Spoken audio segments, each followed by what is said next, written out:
this be a reminder to slow down and stop trying to do everything all at once. I was coming home from the thrift store, grocery store, just an outing, and I was carrying my groceries in one arm, the baby carrier in the other arm. My thrift purchases were tucked under my arm, and then I was trying to get my keys in the door, and it was just doing too much at once. I dropped my thrift bag and broke the brand new plate I just bought. I super glued it back together, but you can't tell from afar, like it looks fine, but like in my head, like I know that it's broken and I know that it's glued together, and it's just like disturbing me in the back of my head. So I don't know, I'm on the lookout for more blue and white plates to decorate my kitchen with, in like just in general, but I don't know if I'm gonna end up replacing that one.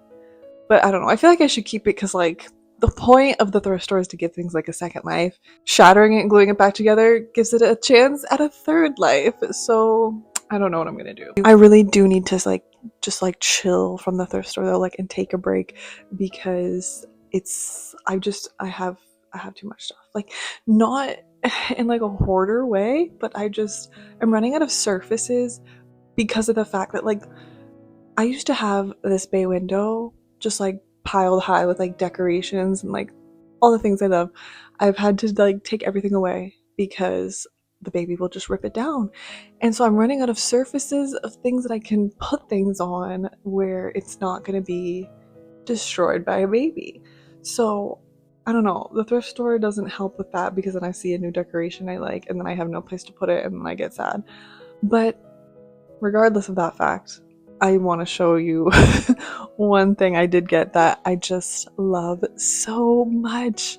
It's this Victorian photo album, and the framing of this, just the decorations are so gorgeous. Like, I'd never seen anything like this before. It's not like an authentic Victorian antique or anything. It says on the back it was published in 1995. I love finding things at the thrift store that are like unique to me, and I wouldn't have never even thought about this existing before. So it was just really special to run into it. I'm so excited to put our little family photos in there and make it all special, like a little family heirloom. I also got this little dish. Is this a dish?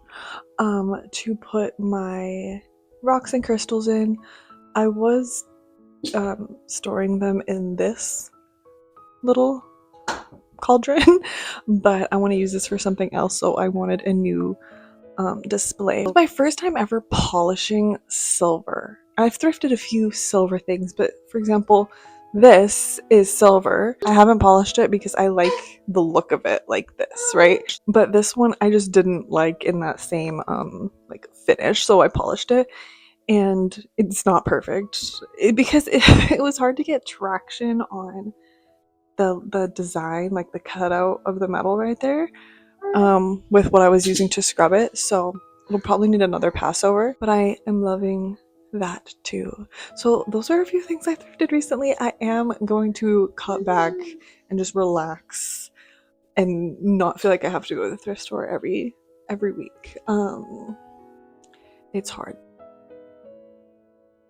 This mug too, I thrifted in 2025, so I need to be stopped. Something that's been really like irritating me lately is that it's almost impossible to find drippy candles. All my candles that are like very drippy and dramatic are from the thrift store, and if I look up like online or at Michael's or any store that sells candles, they all say dripless. Like, that's not what I'm looking for. Some of us want to be dramatic, some of us want our wax to look like we're living in a gothic castle. If I try to look up like specifically drippy ones, they upcharge them because they're like specifically drippy, as if it's because it's out of the norm now, where I'm like, that used to be the norm, was drippy candles. I know why people make dripless candles, because honestly, it is annoying having to clean up the wax that gets everywhere. It's worth it to me to have the drama of the drippy wax.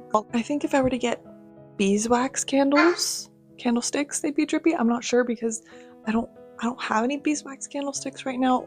Pretty much all of my candlesticks are thrifted. But I have looked up beeswax candlesticks and they seem to only come in that like goldenrod color, you know, the natural beeswax.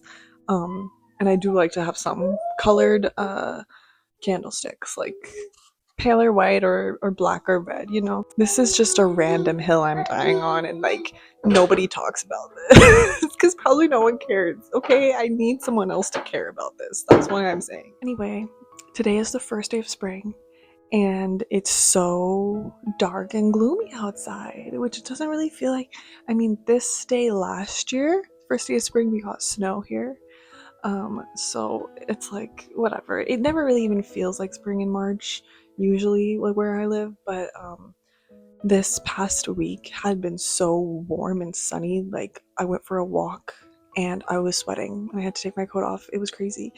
But now it's I think going back to a little like classic March temperatures. I'm excited for the coming season. I feel like in recent years I just lost like my motivation and creativity and just like any spark of life, right? But I randomly woke up the other day just like happy and inspired and I don't know.